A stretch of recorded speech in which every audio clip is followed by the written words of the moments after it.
Pendengar, pemerintah mewajibkan masyarakat memiliki kartu BPJS Kesehatan untuk mengurus segala perizinan, mulai dari membuat SIM, STNK, naik haji dan umroh hingga kepemilikan rumah.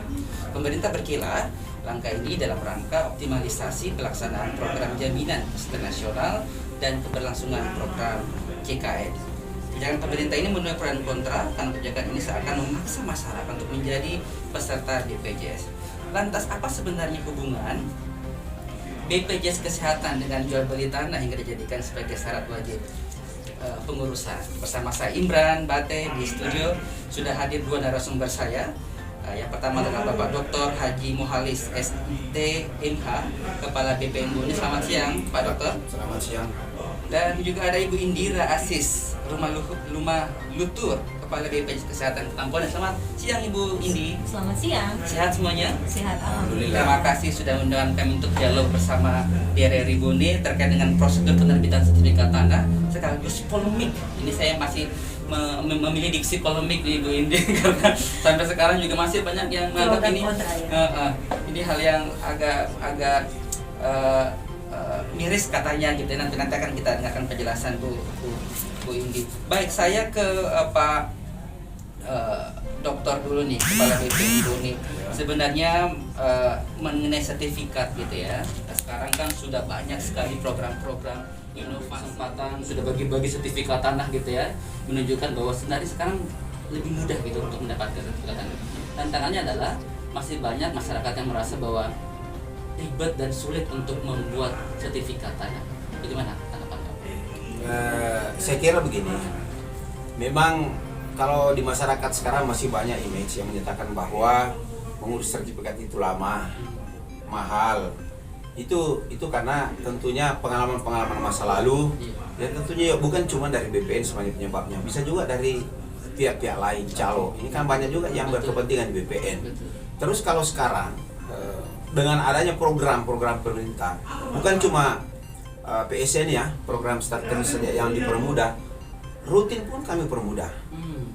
Sangat-sangat mudah sebenarnya. Cuman masalahnya masyarakat kita ini masih terkadang dikondisikan seakan-akan itu berat, susah di BPN oleh oknum-oknum tertentu. Padahal sebenarnya kalau datang ke kantor saya gampang sekali, tidak ada yang mahal, saya harus sampaikan. Dan saya Pak, selama kurang lebih belum sampai 2 tahun, sudah banyak saya lakukan, termasuk menyampaikan kepada seluruh kepala kecamatan, kepala lurah, kepala desa, menyampaikan bahwa kepada masyarakat, apabila mau berkepentingan dengan BPN, urus sertifikat langsung, jangan pakai calo. Kenapa? Karena kalau pakai calo, itu sudah pasti ada biaya tambahan kepada calonya. Nah, dan yakin saya pasti mahal. Tapi kalau ke kantor saya, ada 2 hal yang sangat penting. Pertama, pasti biayanya sudah jelas. Terus, waktu penyelesaiannya juga jelas. Itu ada bisa. SOP gitu ya? Ada SOP-nya.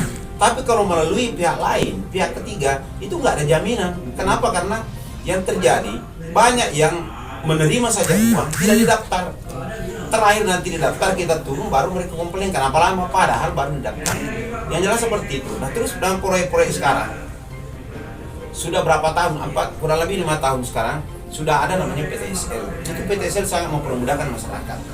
Di mana semua biaya-biaya itu ditanggung. Biaya penerbitan sertifikat ditanggung oleh pemerintah. Artinya apa? Masyarakat tinggal duduk-duduk manis. Bahkan anggota saya sampai bermalam itu di desa untuk mendata. Jadi seperti itu bagaimana pemerintah perhatian dengan masyarakat, dengan rakyat. Nah, hanya sekarang kendalanya justru masyarakat sekarang ada yang tidak mempunyai animo untuk sertifikat. Macam-macam alasan ini. Saya kira kalau untuk sertifikat, monggo silakan datang kantor saya. Saya juga rutin kok. Setiap hari tuh di Tribun itu ada foto saya tuh, baca aja tuh foto saya. Urus sendiri sertifikat tak. Jangan pakai calo. Pakai calo kami tidak tanggung jawab. Tidak ada prioritas pelayanan pengurusan via calo. Artinya saya tidak akan prioritaskan kalau pengurusan lewat calo.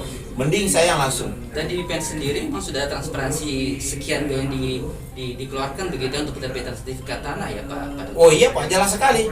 Jelas sekali, tidak ada yang tersembunyi. Lagian kalau ke kantor, semua transaksi tidak ada lagi pakai cash, harus gesek itu. Semua gesek, jadi sangat transparan sebenarnya. Ini memilih pungli juga sebenarnya ya? Iya. Ya, saya juga dalam rangka apa ya, menghindari pungli. Anggota aku pun saya larang gitu. Saya larang objek-objek gitu. Sudah 4 saya pecat. Ya, saya harus pecat. Karena kalau enggak saya tidak bisa keluar. Ini menjadi tantangan Pak Dokter untuk kemudian bisa mengedukasi masyarakat, karena masyarakat masih banyak gitu yang memiliki stigma bahwa ribet, mahal, kemudian lama gitu. Ya betul. Jadi begini, beberapa kali kami pertemuan dengan pihak Pemda, saya sampaikan, tolong Pak Lurah, Pak Desa, Pak Camat, siapkan waktu sosialisasi, saya turun. Dan saya gini, selama saya tugas di Bonen, hampir semua rapat saya yang hadiri. Kecuali saya tidak di tempat ada rapat baru diwakili oleh staf saya. Kenapa saya prinsipnya saya leader, saya pengambil keputusan, saya harus menghadiri. Wah, keren. Ya harus, Pak. Baik. Nah, ini topik yang kita bahas sekarang adalah kemudian penyertaan BPJS Kesehatan dan pengurusan jual beli dan kemudian sertifikat tanah. Apa tanggapan Pak Dokter?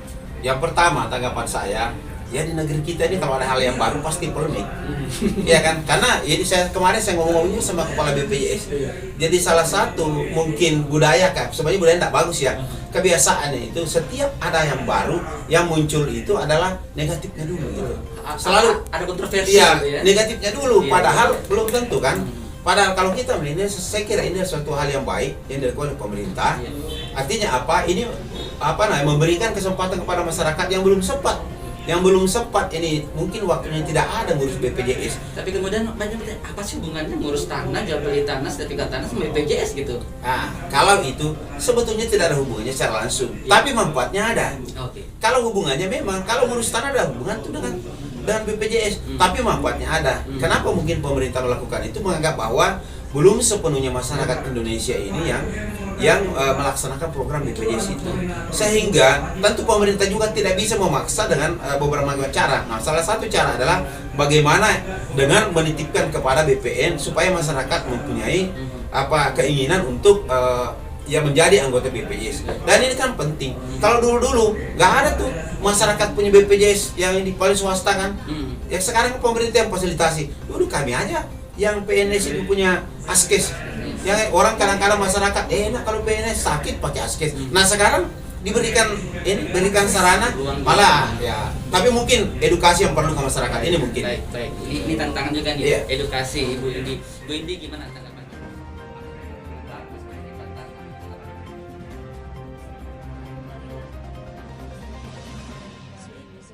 terhadap regulasi dan undang-undang yang berlaku. Jadi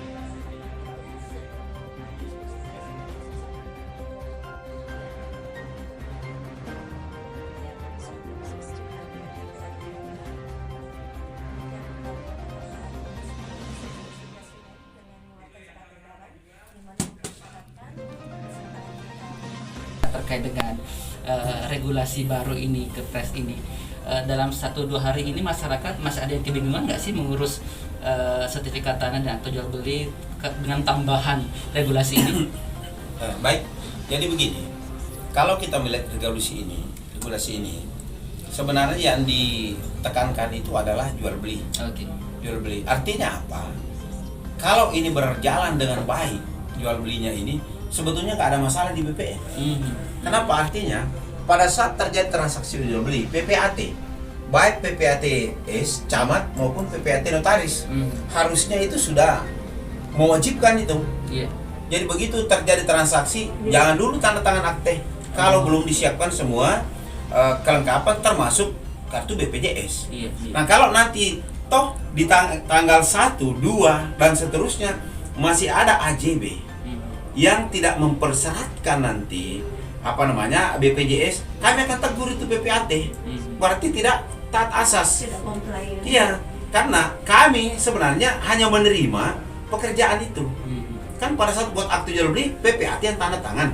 Nah sebelum tanda tangan, gitu, siapkan BPJS. Jangan nanti aktenya siap, begitu sampai di BP nggak ada BPJS. Berarti PPAT-nya yang tidak taat asas. Nah, harusnya seperti itu. Sebenarnya kalau menyangkut ini, saya katakan tadi, masyarakat kita seperti hal yang baru, pasti tentu yang selalu muncul dan negatif. Contoh, terakhir kemarin, pada saat ada kesamaan data, penggunaan data dari Capil terkait dengan KTP itu banyak komplain juga.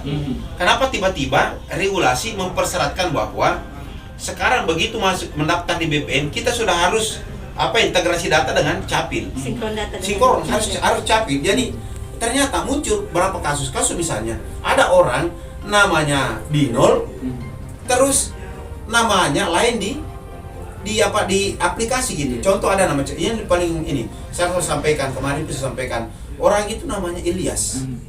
Tetapi di Capil di aplikasi kok namanya alias.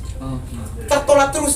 Kenapa? Karena begitu nama mendaftar kita pakai aplikasi. Nggak lagi secara manual tulis namanya Dinol, nggak seperti itu. Begitu nick saja kita input muncul nama, loh kok naik. Fisik KTP-nya lain, ininya lain. Nah itu awalnya itu 1 bulan hampir 2 bulan itu. Itu aja jadi perdebatan terus antara kami dengan CPN. Ini sekarang sudah clear. Saya yakin pasti seperti ini juga nanti ini. Ya pasti seperti itu. Tapi artinya kita apapun yang dilakukan ya pasti kita pikirkan ke depan. Dan saya berharap ini jangan hanya sampai di jual beli. Sedikit itu jual beli itu. Proses penerbitan baru, hak tanggungan banyak sekali Pak. Proses di BPN Yang bisa disinkronkan yang harusnya seperti itu artinya nanti jangan tanggung-tanggung. Jadi nanti jadi kalau ada orang tidak punya BPJS dan tidak sempat jual beli tetap tidak punya dong. Kan gitu ceritanya kan. Kalau memang pemerintah harus konsisten dengan ini semuanya harus dilaksanakan seperti itu. Masa verifikasi administrasi itu 14 hari untuk segmen kepesertaan mandiri, peserta yang mendaftar sendiri. Nah, untuk pengurusan akte jual beli kami mengikuti SLA yang ada di ATR BPN itu SLA-nya 5 hari ya Pak ya. 5 hari. Nah, bagaimana? Padahal nanti kepesertaan aktifnya di 14 hari. Jadi kami tetap mengikuti tidak mengganggu SLA yang ada di ATR mengikuti 5 hari. Kemudian yang dipersyaratkan masuk sebagai dokumen sementara adalah bukti sudah melakukan pendaftaran. Salah satunya dengan memperlihatkan sudah terbitnya nomor virtual account pesertaan beliau.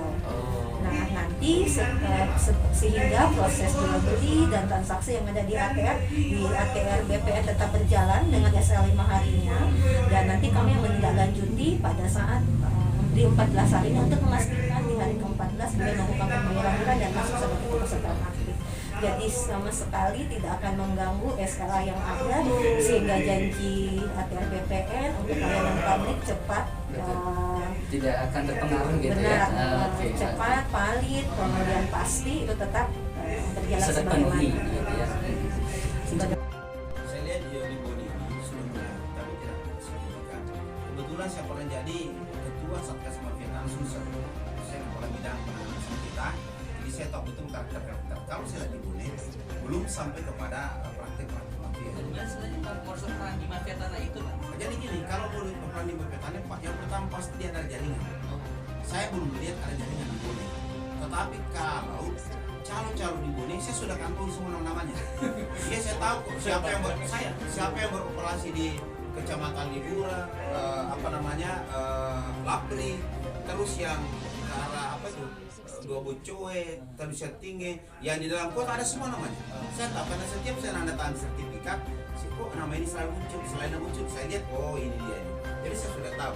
Tapi saya katakan bahwa ini agak sulit juga kita tidak bisa dengan secara serta-merta bisa melarang. Kenapa kan tidak ada juga regulasi melarang pengurusan? Karena makanya dari masyarakat yang mau sendiri kan. Nah, makanya karena dia berlindung di balik kuasa. Padahal kita tahu betul itu kuasa dibuat karena dia memang mengkondisikan untuk itu. Dia kondisikan. Tapi saya ada beberapa treatment saya lakukan. Contoh, saya masih menerima permohonan melalui kuasa yang saya disebut tadi. Tetapi di saat saya tanda tangan itu surat keputusan, saya sampaikan di staf tidak boleh diserahkan kepada siapa. Kirim langsung ke yang bersangkutan orangnya dengan melampirkan apa? Lampirkan bukti pembayaran selama ini. Kemudian apa yang harus dilengkapi besok pada saat mendaftar SK untuk penandatangan sertifikat. Dan akhirnya ini cukup ampuh. Saya lihat ini sekarang sudah hampir 3 bulan. Lebih banyak sekarang pendaftaran SK itu mereka langsung. Saya membolehkan kuasa sepanjang dia keluarga dan harus melampirkan kartu keluarga. Saya sebenarnya berpikir begini, kalau untuk memetikkan operandi daripada calon sebenarnya gampang, tapi saya harus butuh dukungan dari pimpinan. Caranya gampang, jangan pernah menerima permohonan kalau bukan orangnya atau kuasanya yang berhubungan langsung dengan keluarga. Sebenarnya mati mereka itu, cuma tidak ada regulasi yang melarang seperti itu. Tetapi besok insya Allah rencana bulan ini kami seti saya akan minta pendapat Forkopimda, saya akan minta pimpinan Ombudsman, boleh nggak saya lakukan itu? Saya punya, boleh nggak? Karena kalau saya lakukan itu, pasti tidak akan ada lagi orang yang ngurus. Pasti, tidak akan. Susahnya begini, kalau saya nanti berusaha WBK, terus nanti tim survei, kan tidak dekat kantor saya, Pak. Ke daerah, hanya masih mahal tuh BPN. Kami calo, begitu Pak. Oh, sekarang dalam proses WBK ya Pak? Ya kan kita ini pencanangan nanti saya nih Pak. Artinya nanti kalau saya menuju ke situ sulit Pak.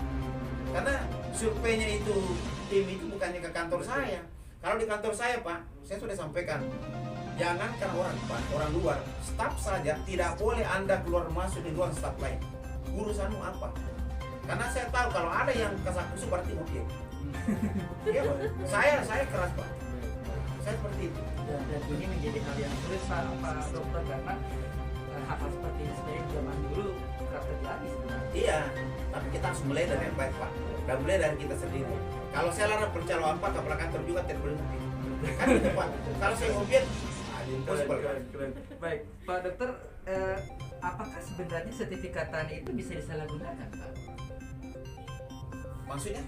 Apakah sertifikat tanah yang sudah dibuat itu bisa disalahgunakan oleh pemiliknya? Kan saya balik begini, kalau sudah sertifikat mereka sudah ambil tuh. Ya dia mau agukan di bank. Saya juga sempat membaca artikel ada yang namanya sertifikat ganda Pak. Itu gimana sih? Bisa ada kan? Oh gini. Nah ini kalau berbicara terkait sertifikat ganda ya. Jadi begini. Ini kadang-kadang pertanyaan itu benar tapi tidak tepat Pak. Oke. Iya, karena begini. Yang dimaksud sertifikat ganda itu pasti dua sertifikat Pak. Contoh nama saya dua sertifikat kan ganda namanya Pak. Ya kan? Untuk satu tanah, tapi ternyata memiliki ada dua gitu. Ya berarti kan sertifikat timpan tinggi kan gitu. Itu kan tempatnya namanya satu objek, dua subjek kan gitu kan. Nah, itu tempat tinggi. Kalau ganda Pak berarti nama yang sama. Nah gitu kan. Nah, kenapa bisa seperti itu? Ini saya cerita Pak. Kebetulan ini terkait juga dengan disertasi saya, ini saya ungkap. Iya, terkait itu. Kenapa bisa terjadi sertifikat tumpang tindih overlap? Ada 4 variabel Pak. Yang pertama, variabel pertama itu adalah terkait dengan persoalan teknis. Kenapa teknis Pak? Kan begini. Penerbitan sertifikat itu kan melalui pengukuran Pak. Dengan metode yang ada, kan gitu Pak. Nah, metode dulu dan sekarang berbeda. Kenapa? Pertama penyebabnya teknis dulu anggaplah tahun 80-an, tahun 70, 80, 90. Ya, itu juga yang kedua belum dikenal ada namanya peta tunggal. Jadi di kantor itu banyak peta, banyak peta.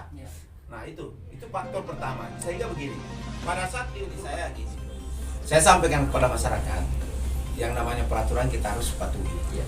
Artinya apa? Ini juga untuk kepentingan masyarakat. Silakan sebelum berurusan dengan BPN, uruslah BPJS-nya, itu yang pertama. Yang kedua, kalau berurusan dengan BPN langsung aja ke kantor BPN, semuanya mudah. Kita waktunya juga akan kita bisa prediksi kapan selesainya.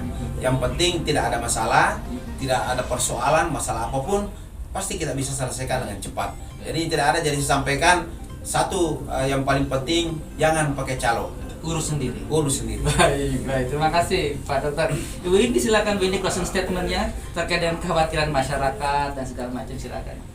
Masyarakat tidak perlu khawatir ya bahwa adanya quote and quote penambahan administrasi ini bukan untuk menambah atau menyusahkan masyarakat, tetapi ini untuk membuka, memberikan akses yang besar kepada masyarakat supaya ada perlindungan layanan kesehatan dan disinergikan dengan regulasi di tingkat kementerian lembaga dan BPJS Kesehatan.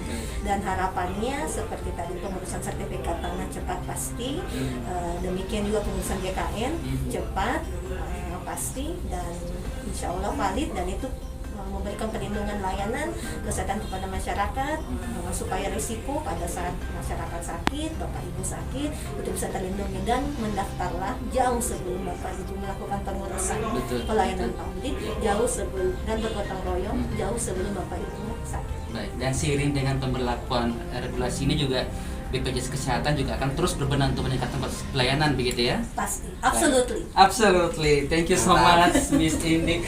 Pak Dokter, terima kasih waktunya, dan pendengar, demikian bincang kami di dalam RRI Bone terkait dengan prosedur penerbitan sertifikat tanah dan polemik penyertaan anggota BPJS Kesehatan dalam pengurusan dokumen akta tanah.